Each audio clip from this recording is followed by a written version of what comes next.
Good afternoon and welcome to the King Center. Good afternoon. We are certainly honored to actually host you today, and it is always a great pleasure to be with my dear friend Mark Morial and with all of you as members of the National Urban League.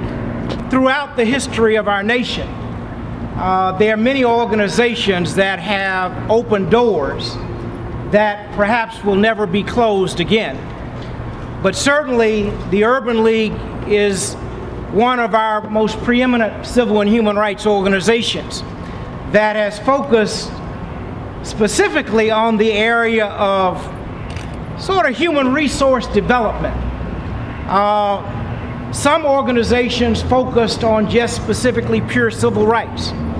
But if we were able to just garner our civil rights without having opportunities to be able to become entrepreneurs, for example, we would not have achieved a level of success, or at least as much as a level of success as we have achieved.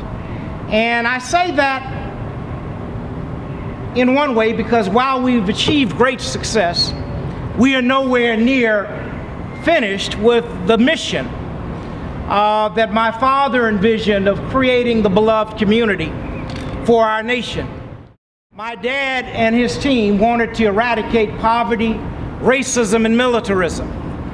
And we made some strides in race, some significant strides. But certainly in relationship to poverty and militarism, we've almost gone backward. And so we have to find a way to quadruple our efforts, particularly in this very difficult time in our nation.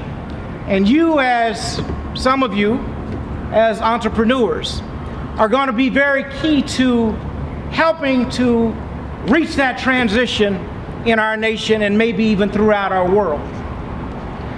And so I'm pleased to welcome you here today and to thank you for what each of you are doing, and to encourage you to come back again and again to the King Center and to Atlanta. And I might add, there are many significant things about the memorial. Hopefully, most important, it will inspire generations yet unborn to work to complete the work of Martin Luther King Jr. Because I just stated earlier, poverty is rampant and militarism is still very much in our midst.